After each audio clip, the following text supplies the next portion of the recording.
நான் ஒரு சவால் விடுறேன். இதுக்கு முன்னாடி ஜெனரேஷன்ல ரஜினி மாதிரி என்ன மாதிரி நண்பர்கள் இருந்தது கிடையாது.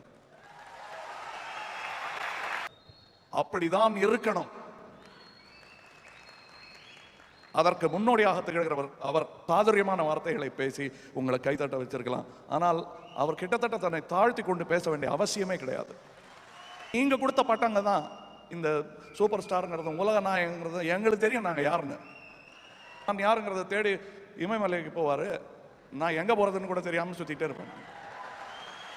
இப்போ எவ்வளோ பெரிய ஸ்டாரோ அதை விட பெரிய ஸ்டார் 75லேயே எம்ஜிஆர், சிவாஜி அவங்கள வந்துட்டு அவங்க தனித்தனியாக எந்த இதுவும் கிடையாது. பட் இந்த சினிமா இண்டஸ்ட்ரி அவங்களை தனியாக பிரிச்சிடுச்சு. சினிமா இண்டஸ்ட்ரி பிரித்ததுனால ஃபேன்ஸுகளும் ரசிகர்களும் பிரிஞ்சாங்க. நமக்கு அப்படி ஆகக்கூடாது. நான் தொட்டது அவர் தொட்டார், அவர் தொட்டது நான் தொடது.